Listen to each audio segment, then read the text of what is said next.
on Saturday night, and it was probably one of the Russians that was one there. of the Russians. That is all I know. The Yeah, sheet was over his head and everything. So there's I don't know never what a went dull down. moment on a I fight feel night. like we need to bring G in. She Yes. looks interested in this Our lovely friend conversation. Gillian Robertson is here. Hey, girl. What's up and what is going on? So I have seen nothing on any news outlet, but I'm just letting y'all know. I was at Bellator this past weekend in San Diego.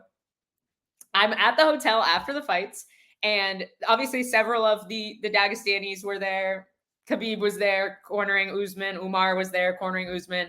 Several of their other countrymen and main training partners were there. And somebody got wheeled out of the hotel very quickly on a gurney with a sheet totally covering them. I'm assuming they weren't dead, like it was to cover, like just prevent people from seeing who it was, because I feel like a bigger stink would have been made. But surrounded by several of the other Dagestanis. So we don't know who, we don't know what happened, but I do know that somebody had a really rough night at the hotel in San Diego after Bellator. Got all the inside scoop here. Seriously. Well, now you got me on Khabib's Instagram being like, all right, what's he? All right, what happened, Khabib? Is he okay? Like, I don't know. know. I don't know who it is. I feel like it wasn't a big enough lump under the sheet to be Khabib. It was a smaller lump. Khabib was looking pretty well fed. All right. He was looking pretty hefty. Gee, welcome to the show. How are you today? We are off the handle right now. Oh yeah, no, great time to come in. It's a wonderful time. I feel like it doesn't matter who's missing. It always gets derailed. Like there's we require you, me, and Dave for the show to not listen. This is why our show is better than everyone else's. But anyway, what's new, Jill? What's going on? I guess nothing much. We're 9 weeks out now, so we're kind of starting to get into like the beginning of camp. You know, I don't know. I'm just so excited for this fight. Honestly, I feel like it's just such a great matchup for me, a great opportunity. I feel like where I'm at in my career too, I'm just excited for. Yeah. Are you never not excited for a fight though? I feel like you just never get nervous. You're just always like, I can't wait. Oh no, nerves are definitely a thing for me. I'd say I get more nervous. Honestly, it's the morning of when I'm in the hotel room is the only time I'm really nervous. And then like, it's very bad for me, like super anxious. I don't know. It's very bad when I'm in the hotel room. And then the second I leave to the venue, it's like, I'm good. It's like, now this is work. I know what to do. And I'm on a mission at that point. But it's like, before that moment when I'm just sitting in the hotel room, like waiting, that's the absolute worst time for me. Worst. Yeah. This is your fourth fight this year, right? Third fight this year. Okay. But still. I was gonna say this last fight actually. Oh, you had the grappling match. That's what I was thinking of. Yeah, against Montana De La Rosa. This last fight, I was super nervous as always in the morning of. And usually we get our hair braided the night before, but I guess there's like too many girls on the card, something like that. They sent the hair braider to my room the morning of, and the UFC's used the same hair braider forever. So I'm like, definitely like I've got to know her over the last couple of years, and that morning she could just tell, she could see like I was taking like a couple deep breaths while like she's braiding my hair. I was like, oh. After she braided my hair, she was like, just come here. And I gave her a hug, and she was like, no, come here. And like made me like hug her like a mom. And I was like, it just like, it was like a moment that I just needed. But I'm like, it's just so funny, like the people that come into your lives. And I'm like, she was just so there for me that morning. So it's just a little funny story. That's so cool. Sweet. It's like the hidden soldiers of the UFC that are hidden like gems. Yes, the gems. Thank you. That are keeping it going. That's so cool. I love that. Honestly, everybody who works for the UFC, I feel like absolutely loves their job. Every time I go there, I'm like, it would be such a cool place to work for. Just the environment there. Everybody is like, I don't know, they just seem happy to be there, which I feel like is so important. Oh my God, it's half the battle. I'm like, I'm going through that with my day job of like, okay, I don't really want to do this anymore. It's like, it's a terrible feeling. So to like be able to love your job, that's fucking awesome. Oh, You yeah. know who I freaking adore with the UFC is Heidi. Oh yeah, Heidi, exactly. She's like on She's top the of best. everything, the queen. She's so nice. I see her like every fight week for Grant, and she's just the best. I love her. In the back now they have like all our booths that we have to show up to whenever we show up to the UFC. So you have to get your fight kit and like go to nutrition or whatever. And over by Heidi, it's like Queen Heidi's command post, and like she deserves that more than anything, though. That's awesome. That's I love amazing. it. Did you catch the fights over the weekend, G? Yes, I did. Actually, obviously Dean Thomas, he was in the corner of Sean Brady. That's so, right. That's yeah, right. I made sure to catch them all this weekend. Yeah. So what was some of your favorite moments? Favorite moments. Let's see. So, I mean, we just spoke to performance of the night winner, Cody Durden. That man looked great. On 4 days' notice. On 4 days' notice. Oh wow, I didn't know that about that. I watched the fight, I was impressed, but I didn't know it was 4 days notice. Wow. Yeah, Go 4 days back and notice. listen to his interview because he was like, "Yeah, I was wasted on Sunday." Yeah. They called me like, Tuesday. I was partying. I was hungover on Monday. They called me on Tuesday. I'm like, oh my God. Okay. All right. I feel like Natalia Silva definitely impressed me. Yes. I feel like she's almost like a wonder boy, you know? You don't see that karate style being effective often. Right. You see a lot She's of times so dangerous. they're playing from the outside, kind of point fighting. And yeah, like you said, she's so dangerous the whole time against someone like Andrade too, who's lethal at any moment. It was very impressive to see. She was just able to play on the outside, but still do damage the whole fight. Right. I totally agree. I love how her kicks just come from the weirdest angles. Like you think she's too close, but then she's landing it anyway. And then the way that she cuts angles is fucking beautiful. Like I'm a huge fan of her now. I think she's going to be a force to be reckoned with for sure. But then Brady had a stellar performance too. So what's Dean like in the corner? Is he? I feel like he's probably not too chatty. I don't know. No. So I feel like he lets the fighters think for themselves. He finds it very important for the fighters to have a high fight IQ. He doesn't think that like the corner should be like AAB, you know, like they're playing a video game. Yeah. Right. Whatever. You sometimes hear corners, they're like, throw 1, 2, 3, and they like let your fighter think for themselves at some point. You know? So I feel like Dean knows the work's already done. He spent however many weeks with Brady before this. He spends however many weeks with me before a fight, and he knows we know what to do when we go in there. We know the game plan. We've drilled it so heavily. It's just like embedded in you. You know, you don't even have to think about it. Your body just knows what to do. So he trusts that we know that. And then maybe if he sees something like a little that he has to be like, hey, make sure you do this, he'll hear him. But it's like most of the times I could tell you every single thing Dean said during the fight because it's only a handful of things, you know? Does more of his work in between the rounds, whatnot, like making in-fight adjustments. Yeah, exactly. Yeah. A lot of it, he just trusts that like I said, we've done the work. We've spent all these weeks together and I know what to do. So it's like, he thinks if you do have to be cornering someone like that, then it's like, you didn't do your job right through camp. Yeah. I mean, I can't stand coaches that are like that, where it's like, jab, keep throwing your jab.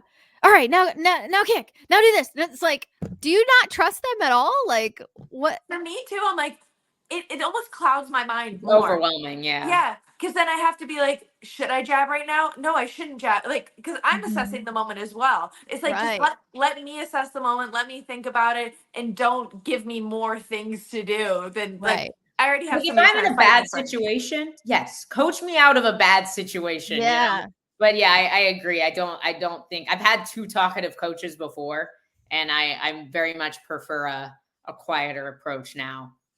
Oh yeah. Have you ever had 2 coaches that are giving you 2 different things? Because thankfully, no. That was a frustrating fight. I'll tell you that for sure. I would be like, well, one of you's not going to be in my corner next time. That was. I mean, this was years ago, but yeah, I'll never forget that. It was like the most confusing fucking thing in the world to have 2 different opinions at once. Yeah. Shoot me. It was wild. But what I will say, I mean, I am very much a striking lover. I love the striking game, but the main event had such high level grappling exchanges that even I was like, whoa, this is freaking awesome. So I really enjoyed that. And with the striking in general for the whole night, I thought was so fun. It was like the night of elbows. So many fantastic elbows were thrown in several fights. This is a great question for both of you. What is your favorite strike to throw? Do you have one? I guess I don't. I obviously I'm better at throwing strikes on the ground than I am standing. That's fair. So I'm like elbows. They're just very easy to get off on a short distance. So I love doing elbows, and now they're introducing the 12-6 elbow. Yes. That's right. So That's I'm great drilling for that heavily. Ooh, okay. Yikes. That shit Yes. scares me.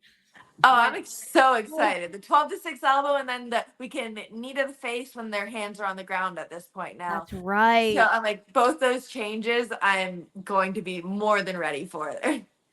Do you see that happening with the Grasso Shevchenko fight? It happened in their last fight. I wonder if it'll happen this one, because now it'll be fine. So their last meeting, Grasso, I believe, kneed her when Valentina had her hand down, or there was like some discrepancy about it, right? Yeah.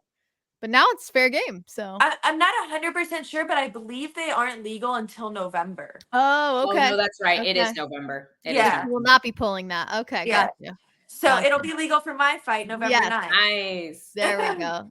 I think that's great for grapplers, especially grapplers that take the back, because people like love to do this like don't touch me quadruped thing, and it's super annoying, and it kind of stalls, and it's like it's hard. They keep you from getting hooks in, but they won't like work up because they're afraid of getting mat return, and it's just this really uncomfortable stalling position. I think being able to knee there is going to be absolutely amazing. Grapplers who like to take the back. Okay. Oh, speaking of high-level grappling on the card, did you get to watch Jackie Amorim's fight? Oh, yes. No, Jackie looked absolutely, honestly, she surprised me. And then obviously Vanessa's side of it too. I'm like, keep fighting. Regardless of the situation, keep fighting. Don't complain. Like, yeah. I actually sent Dave a video right after, because I'm like, I had the exact same thing happen to me in one of my fights, where me versus Courtney Casey in round 3. And it was during COVID too, so it was like completely silent in there, so you can hear everything. And she goes for an armbar, and she's like grunting hard. And I'm sitting there, I'm talking to Jason Herzog, and I'm like, she has her fingers in my glove. And he was like, no, I think she's good. I was like, no, she has her fingers in my glove. Oh my God. But I'm sitting there, I'm like smiling and talking to the ref, but still defending the armbar. And then she lets go of it. I escape it. I'm like, because it's like, defend yourself at all times. It doesn't matter what they're doing. Priscilla Cachoeira stuck her finger in my eye while I was and trying 4 other people. Like, that girl was a problem. Yeah, exactly. But I'm like, during that moment, I'm not like, hey, ref, she has her finger in my eye. I'm like, no, we need to fight. That's all that matters at that moment.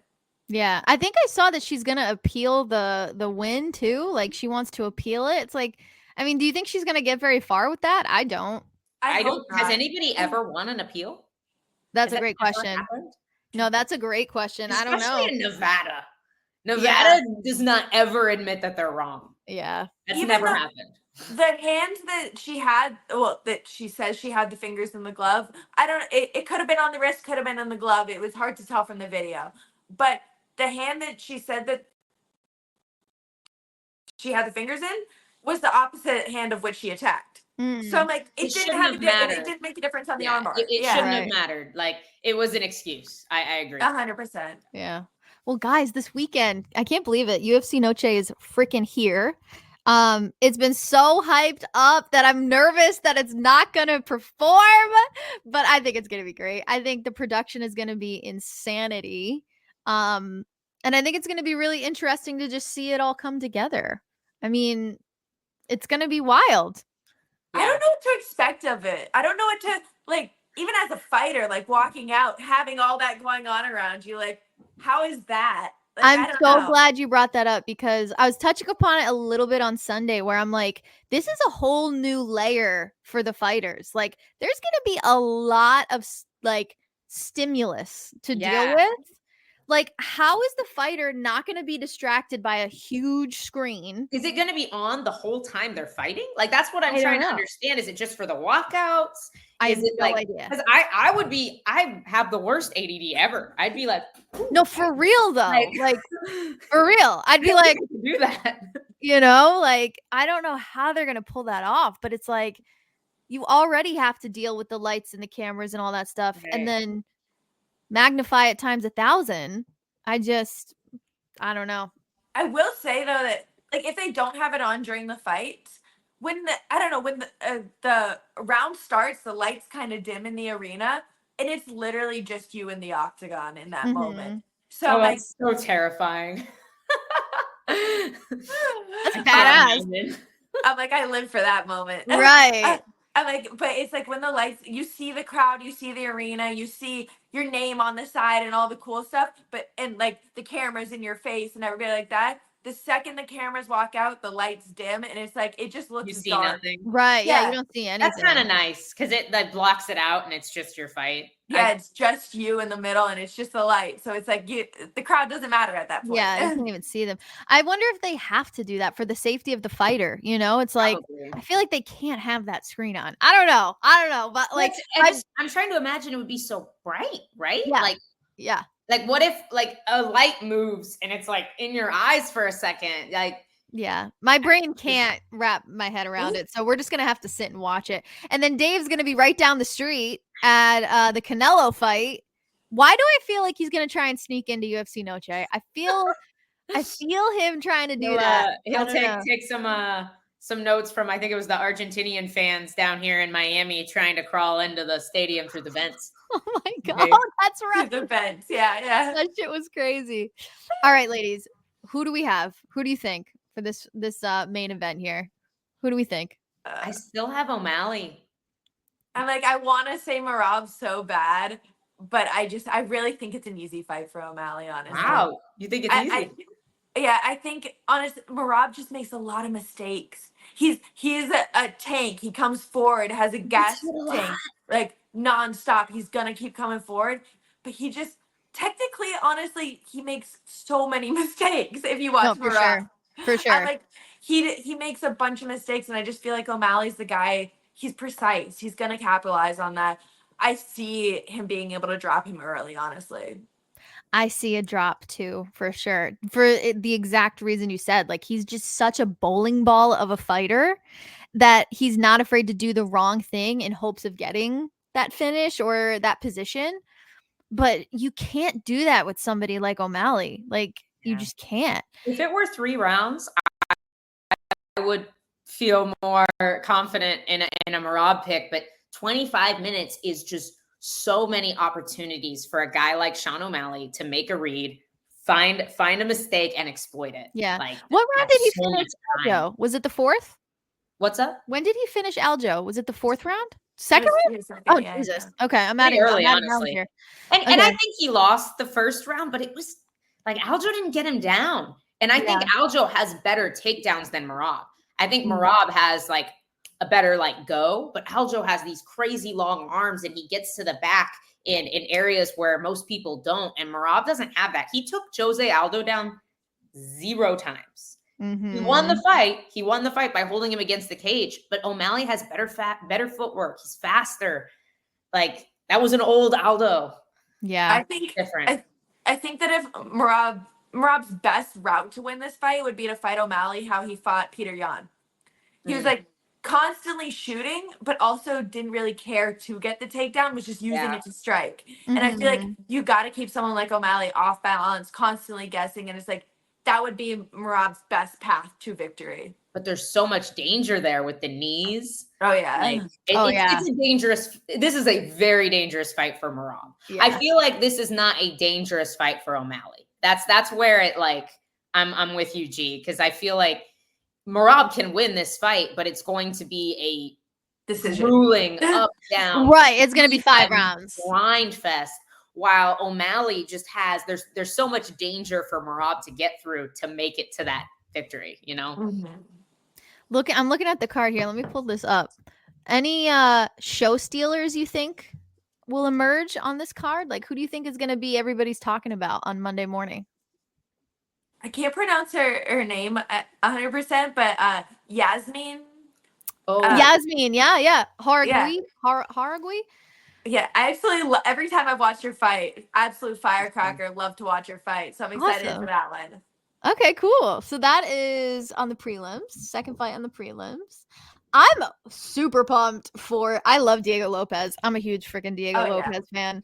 Brian Ortega, like that's gonna be a really fun fight. That was the fight that was supposed to happen on the same card as me. Got canceled day of. Right. So I'm honestly, I've been excited for this one for a long time. I know. So I can't wait to see it. Guys, the correct answer is Esteban Rabovich and Daniel Zellhuber. Like, okay. I know people are not like stoked that they're on the main card, but that fight is freaking fireworks. I love it. I'm not too familiar with Esteban, but Zellhuber, I know, like he actually fought one of my teammates. His last fight or the one before that. That was a fantastic fight. Yeah, both of them. It was at like in each other's faces, absolute firecrackers. Esteban is he just knocked out Terrence McKinney. Oh wow. Okay. Right? Am I mixing him up with somebody? Which one? Are you talking about Esteban? Yeah, no. Yeah, he like put Terrence McKinney to sleep. Oh, I remember that knockout. Nasty head kick. Yeah. Yeah, that was a bad one. I want to see his top. Christian's got me. If you know, you know. Yes, that's what it is. Yep. If Ortega wins, does he possibly get the next shot at the title after Max? This might be a hot take, but I just don't think they want Ortega to have a title shot. I don't think they do either. No, I think if Lopez wins, he gets the title shot. Yeah. I agree. For sure. I feel for Brian Ortega. They just don't seem excited for that fight to happen. They don't. He also just hasn't been very active recently. Yeah, he just doesn't do it for me in general. I don't know. Yeah, I like him a lot. I always had. He's a nice guy. He's a good fighter. But yeah, his last couple performances haven't been super exciting either. You know, I think he's the most exciting when he's losing. Usually, I can't help it. But every time I think of Brian Ortega, I think of the Max Holloway fight. And Max teaching him how to box in the fight. Do you guys know what I'm talking about? Dude, oh my God. That's what I'm saying. Like that was one of the most exciting Brian Ortega fights. Seriously. And he is tough as nails. Like he is for sure. Tough, dude. And I think he's a super tough matchup for Lopez. Mm-hmm. But Lopez this is a really big moment for Lopez. Lopez is flashy. He's dangerous. He's exciting. I agree with you, Gillian. I think if he wins, like they're going to be like fast track. And if it goes the other way, they're going to be like, oh, you need 4 more. All right, settle down. Everybody settle down. Ball treatment. Yeah, for real. Well, gee, thanks for joining. As always, did you get your training in today? Oh, yeah, always. Always. How often are we training right now? Like more than once a day? It depends the day. Usually Tuesdays, Thursdays, I train twice a day. Monday, Wednesdays, Fridays, I train a lot in the morning and then PT at night. Because I'm old now. Oh, stop that is a real thing. I am not going to stop doing PT for the rest of my MMA career. That's smart, though. That's smart. You're keeping your body right. People that ignore their little aches and pains, they're going to pay for that way later. Later. That was me, and now they're not little like aches and pains anymore. They grew. Yeah, all right. I get that. Gee, I apologize. Do we know where your fight is yet? It is in the Apex in Las Vegas. Oh, you sound bummed. I know. It's like the last one, too, before they close it, right? Really? They're closing that shit down, yeah. Yeah, I had no idea. They're closing it in November for renovations until next summer. Thankfully. So maybe it'll be like a real arena next year. I'm like, that's just what I need. I hate that there's, even like, for fighters, they give us 4 tickets usually for arenas, and they're giving us 4 tickets for our fight for the Apex. I know. So, I get to pop in for Jess Grant's fight, and then we have to leave. Yeah. Oh my God. What is this? That's so messed up. John's got some coaching for you. Use the CBD. Use CBD. All of it. The CBD, THC, I got it. Yeah. The whole plant. The entire plant. I love that. Yeah, I'm so like people get very divided over the Apex if they like it, if they don't like it. I'm so done with the Apex and I'm not even a fighter. So I can only imagine what that's like for like the fighter and their supporters and like it's, it is what it is. But after you get this win, what is your ideal arena? Like where would you love to fight in 2025? For me, it's all I guess my hometowns are in Florida and Canada. So either Yeah. one of those, I'm like, are always happy for me. I'm like, I get a lot of people out there, a lot of support at both in either in Florida or Canada. So I'm like, that's always great for me. It's always been a dream of mine. Both my parents are actually originally from Scotland. Oh So wow. yeah. So I'm like, all my family's from Scotland. And so that's actually always been like a dream location of Oh, mine. So that'd be whenever the amazing. UFC goes back to Scotland, just throw me on that card. Have That's you sick. have you been there much? No, the closest I've been was when I fought Molly McCann in Liverpool. Ugh. Mm, Dude, Grant and I went on vacation to Scotland. Is one of the most beautiful places I have ever been in my entire life. Oh my that's what I god, hear. Absolutely loved it. We want to go back. I Are would Oh, you love are to. you bummed you're missing the Tampa card by like this much? Yes and no, because that makes it also not like I was supposed. This fight was originally supposed to be on the Edmonton card a week before, Right. and then obviously got pushed back. But now I get to have fun at the Tampa card. I get to come out there and hang out. true. So I'm happy about True. that. There's been some talk of Dave buying us all a suite. I don't know. That I shit fight better the day happen. before though, so I don't know if I can get back from wherever that fight is to Tampa in time. All I know is if he doesn't invite me, he's dead to me. I'm trying to be there. I want to be there in that suite, enjoying life. And hopefully we see you there, Gene. That'd be awesome. That'd be Oh so yeah, that fun. would be awesome. Yeah. All right. Well, we'll let you go, but thank you as always for joining. And we're so glad to hear that the fight camps, we're just beginning, right? It's like, Oh here yeah. we go, baby. Like we love following your journey, and I'm sure we'll talk to you soon. Oh yeah. I'll see you guys next week. Awesome. See you next week. All right. Thanks, See you, Julia. Gene. I love it. She's the best.